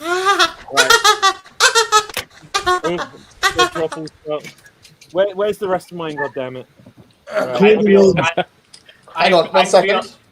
I feel toyless. You need to get these toys going. You need to get a Sonic Cap. Yeah. Hold on, I got it. I only have the Wait, ninth one. It's gonna get it. There you go. Okay, Clint, we will check in on these. Okay. Wait, you know what? I want to hear Clint's thoughts on the phone for the screwdriver. On the what? On the The vibrating phonic one. screwdriver. This one, Yes. Yeah. Yeah. I love it. It's a mouse, though. There is this fact that it's a. I think it's kooky enough. Like, it's less phallic, which, you know, I mean, you can have your phallic ones or don't have your phallic ones. It's totally fine. But I think this is enough of a departure from just the single cylindrical looking one that I don't know. I think it's fun. I mean, is it easy to pull in and out of a pocket? No, but I mean, when does the doctor ever care about pockets? But what I get you're saying is you can do this. Hang on, where is it? You can't find the button. Yeah. There you go. Right. Okay. So, Clint, do you have all of them? I don't have River Song Sonic. I do, but it's in a box, so I've never opened it. Let's see. I've got. Wait, hold on. Riversong gets a Sonic? Yeah. Yeah, her whole point is she gets a Sonic. Did you saw Silence in the library, right? It's just like as a wedding gift. Yeah. Okay, No, so one threes. thing that bothered me. Three! You can't get the original Sonic screwdriver as like you can't buy it anywhere. Because I know it looks shit, but Wait, do you have an original Sonic screwdriver? no, Like the I don't first think they one? sell them. Well, no, they did. Where? If you go to like a B&Q, mate, and you find like this metal tube, there you go. Yeah, exactly. So like the original one, literally, it's just like a pen light. Well, because it was a screwdriver. It was a screwdriver. It did its job. It was a Sonic screwdriver. Why don't they sell it? Look, not even that. It looks like It's just a biro next to it. Yeah, look, but yeah, so. Why am I even here now? Oh, wait, is between Nine and the War Doctor, was that the Sharda one? Oh, hang on, let's have a look. Was that the Sharda screwdriver? I gotta dip out, but I'll be back in 2 seconds. Okay, yeah, you do that. You do that. Ah. Clint is literally going to go and buy a Sonic. Right, okay. Nick, But whilst you're here, how are you? I'm good. You have a geek fact, actually. Thank God. Wow. I'm gonna go now. Bye. What? You said you got a geek fact. So Dave Mr.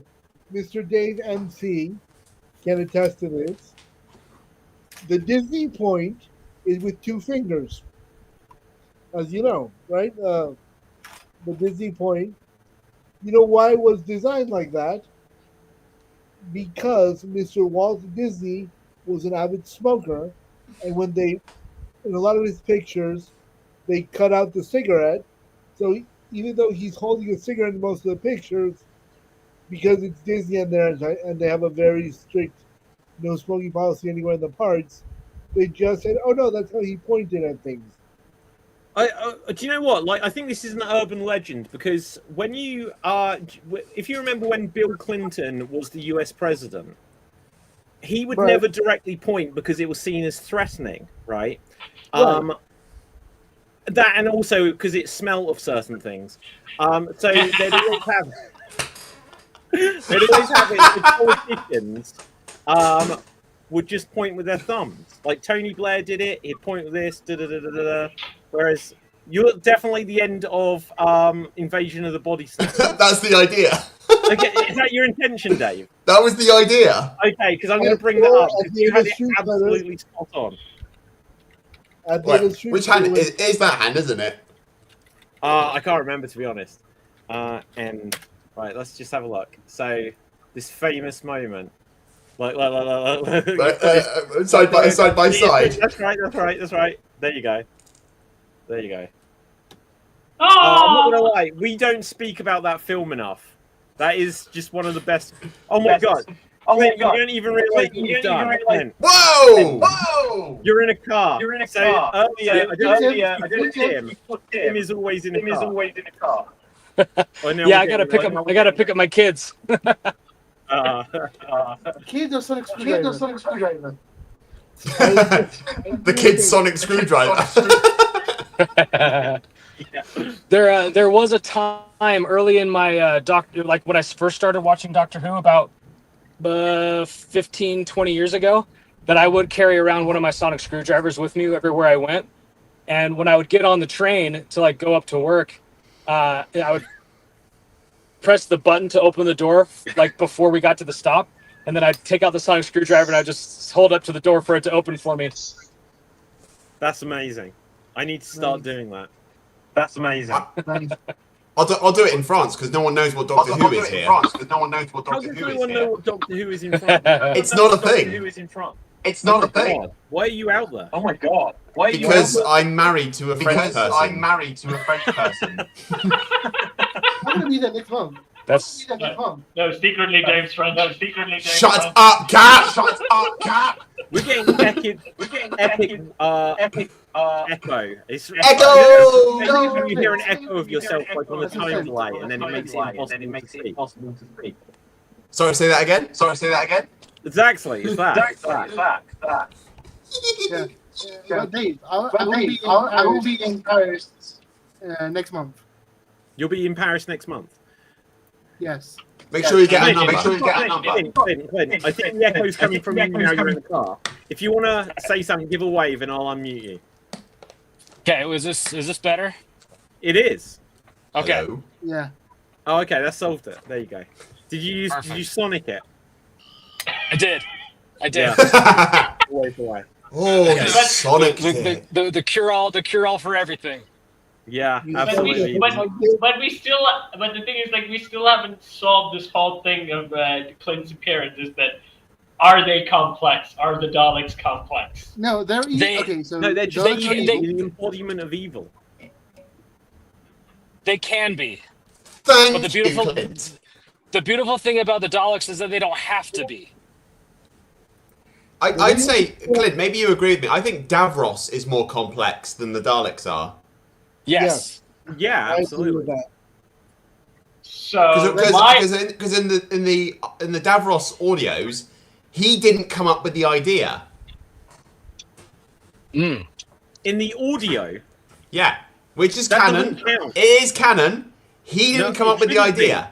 Look, just because they brought in Paul McGann and he'd only done one episode, so they let him say the name of his other companions, doesn't mean the rest of it's canon. It is.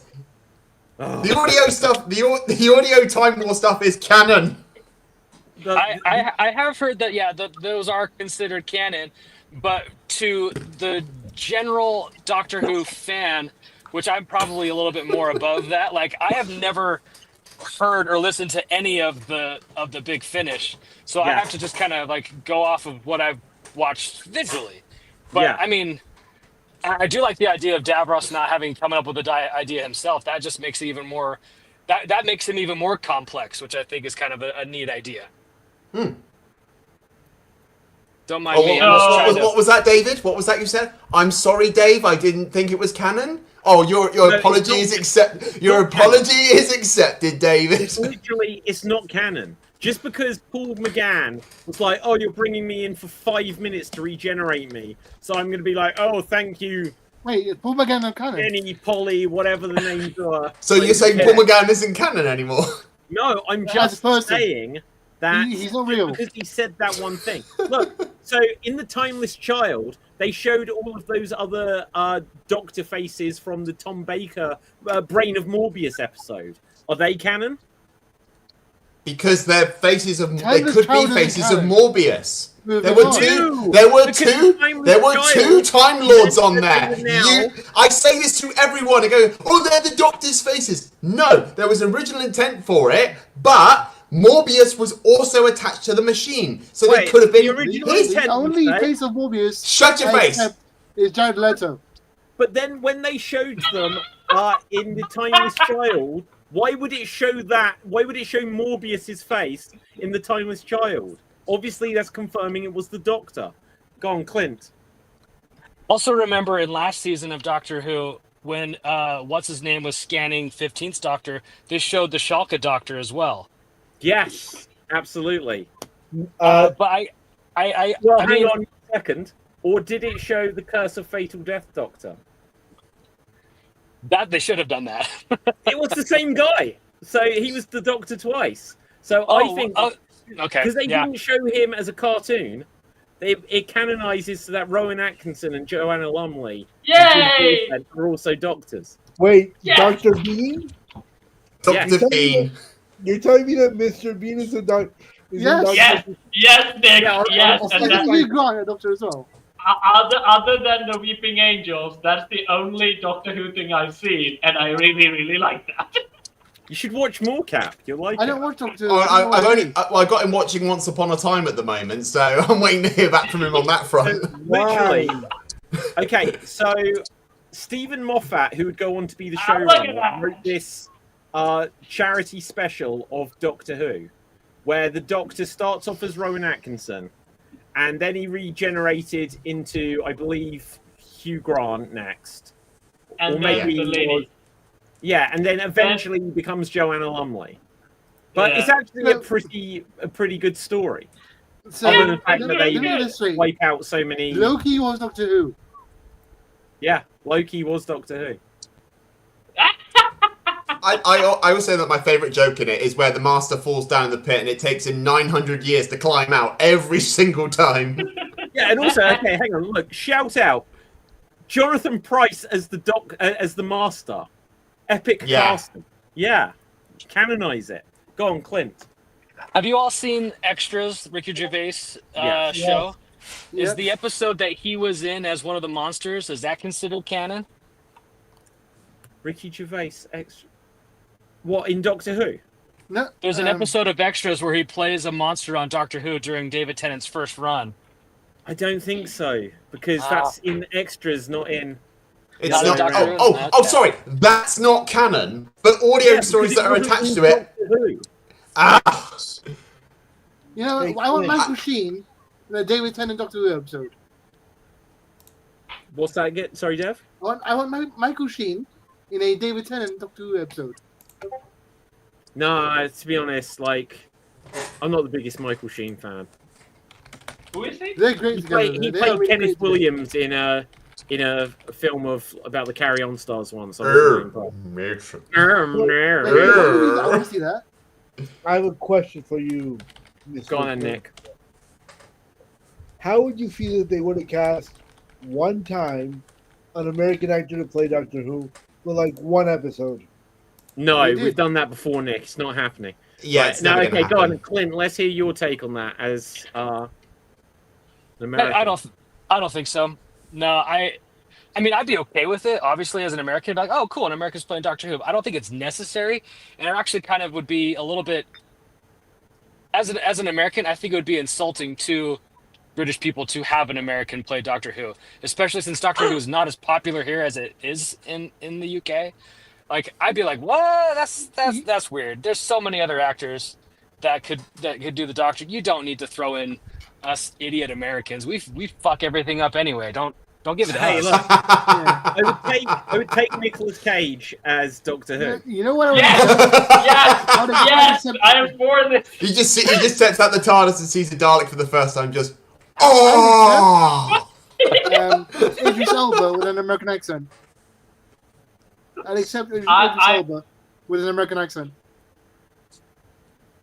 I think that's what Doctor Who basically needs to do. If it wants to become very relevant, it needs to, like, either Liam Neeson, the Doctor, or who we said, Nicolas Cage, the Doctor.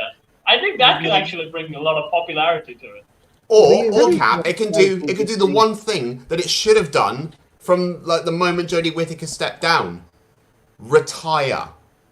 No. No, that's like Doctor killing Mickey Doctor Mouse. Who's got to go on forever. Retire it for a while. Take a break. No, that's like killing Mickey Mouse. I can't could do get that. behind that.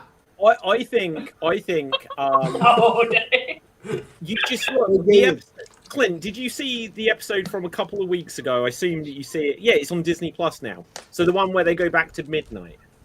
Yes. Hadn't that recaptured like the atmosphere, everything about that? It was, for me, that was the best episode. The last episode up there with that was the Jodie Whittaker, the first Weeping Angel, or yeah, the Weeping Angel one. I thought was good. They did something fun with it.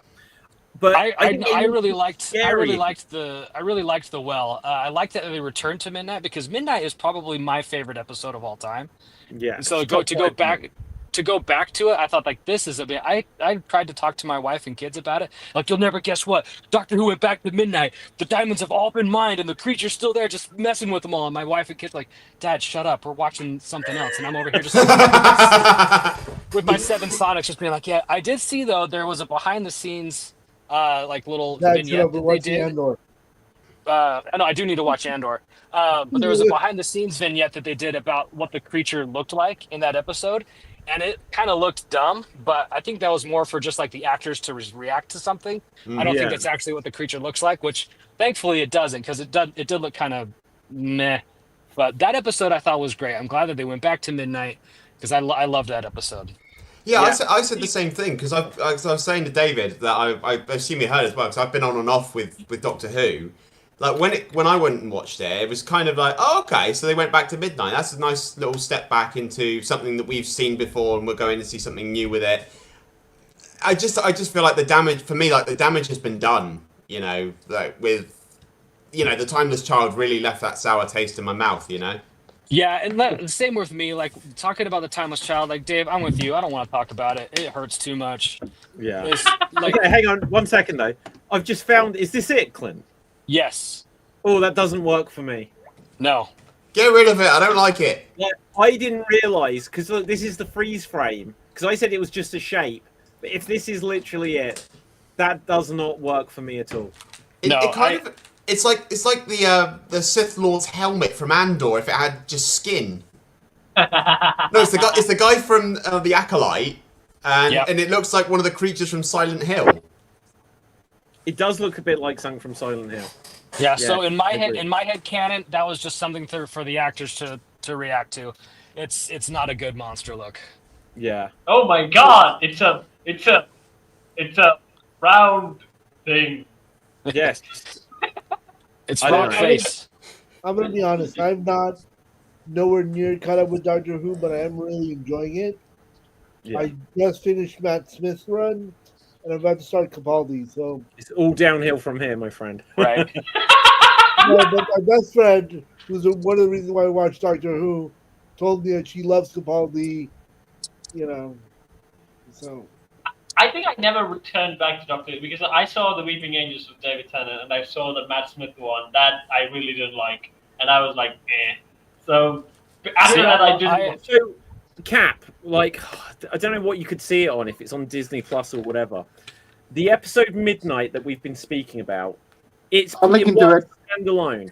Another one I'd recommend from a similar era is The Waters of Mars. Oh, that's what about the Satan one? The Satan Pit.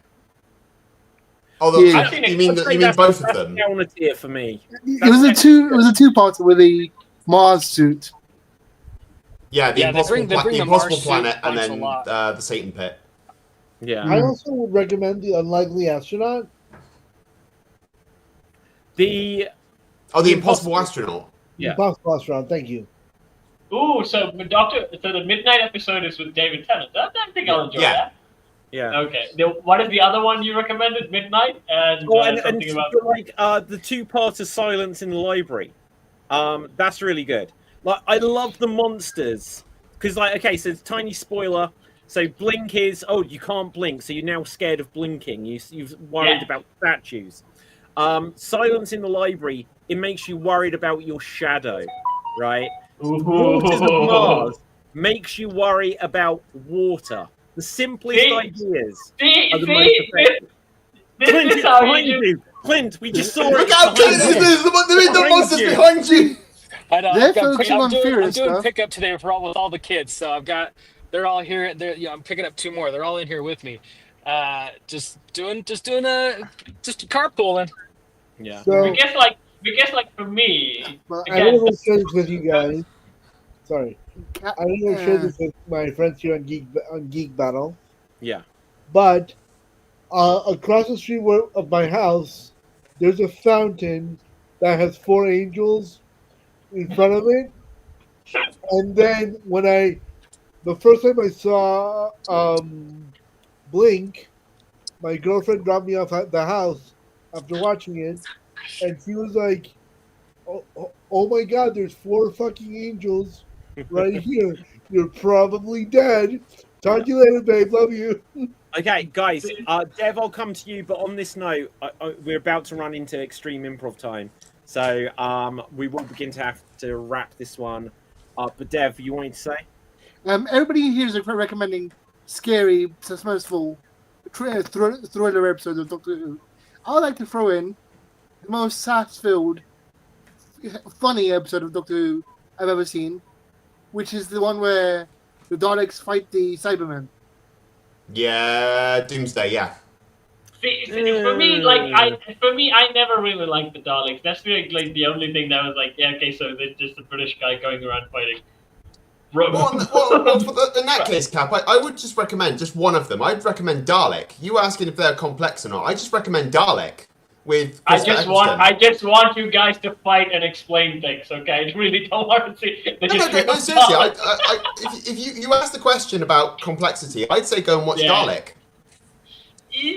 Dalek in Manhattan as well. I still don't find them Clint, cool we're going enough. to come to you, but then we're going to have to do the wrap up. Clint.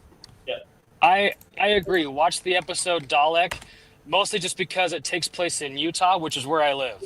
Even though you don't see any of Utah, it's all underground. But that is a fantastic episode.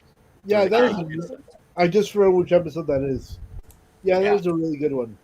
And Okay, that's a Christopher Eccleston episode too. It is. Right. The Christopher Eccleston, look, all of the, until Stephen Moffat took over and it was obviously too overwhelming, all of his episodes when he was just a writer are like the best ones. The Christopher, Are You My Mummy? Like, best ones in that season. Right. Okay, now, let's find out where we can find everyone. If you've got a geeky recommendation, let it be known. Dev. You can find me on TikTok and Twitch under the name FWDAT. And my geeky recommendation is watch Karate Kid Legends, coming out next week. Wow, that's cool. That's come around quick. Nick. Here, basically. Watch Doctor Who. Piggy. Start watching Doctor Who from whatever doctor speaks to you the most, and then William Hartnell. Sure. Start with William Hartnell, and then go to fucking what's it? Tom Shooty Baker. Gatwa. My favorite doctor has the scarf. Your favorite doctor with the scarf. No, not really. What? Right. Anyway, Clint, where can the people find you? You can find me on Instagram at BUB_rub, RUBB. And you can also follow my improv account, which is _improv_garage. Awesome. Do you have a geeky recommendation? Watch. I don't know if this is really geeky, but watch Dexter. If you haven't watched Dexter, watch it. And if you have, rewatch it. I have. For the last 2 years, I've been trying to speak about Dexter. No one has seen it. I've been watching Dexter. No, I've been watching Dexter with my kid. Yeah. He's the little kid in the lab, right? Yeah. There you go. Okay, I want your son's reaction after he finishes season 1. If he's going to give the same reaction that I gave to David after I saw season 1. I want to see your reaction when you finish season 4. Right, Cap, where can the people find you? You can find me on Sword Beats, where I sing, I dance, I throw myself in a bucket, and I work with puppets. And recently, I did a sketch where Mufasa and Scar tackles the 100 men versus 1 gorilla. And I have to recommend that because Dave is a voice actor in it, and he does a really mean Lance Heckerson voice impersonation. It's really good. Go check that out. So here's my question. Throwing it back to Doctor Who. Could 100 Doctor Who's fight a Dalek? Yes. Yes. You only need 1 doctor, or like 13 or something. Or all 12 of them, right? All 12 of them, they said. Right? 13. So where was the fugitive then? Right, anyway, Dave. You can find me here on Extreme on various shows, and check out my YouTube channel, Dave MC Gaming, where I play video games and I talk bollocks to everybody or during a live stream. And check out this is my recommendation, check out my recent video I did with Cap on my channel, where we talk Assassin's Creed, where we chat who's our favorite assassin, who's our least favorite. Just go and check it out. We had a good time doing that show. I can recommend that. It was awesome, actually. Okay. Ah! Right, for me, my name is What David. you guys got? That was me. Okay, good. Right, now, my name is David Pistansky. You can find me on Facebook, Instagram, and Twitter at David Pistansky, spelled Pustansky. You can also get any of my books, including the recently released Extreme Improv 2, bigger book of improv games, and I might have another book out very, very soon. But it's something completely different, but details on that will be sooner rather It's a than geek later. battle book. It's a geek battle book. Chapter 1, How to Enrage Dave MC. So I run an improv jam out of my garage, which is why I have my Instagram as the improv garage. And on my most recent jam, I brought out your book, David, and I said, choose a game, we'll workshop it, and we'll play it. So your book was involved in the most recent improv jam I did. Well, that's awesome to hear. I like that it does get around, and so hopefully people find that useful. So my only other recommendation is check out my Geek Battle channel and check out my Geek Battle gaming channel because I've got some big videos that I've been working on which have had a little pause, but they should be starting to flow out soon. So with that, until next time, stay safe, always stay extreme, live long and prosper. May the force be with you. Nanu nanu. And boom, we are off the air. Right, this might kick us out when I click this, but I'll bring us back.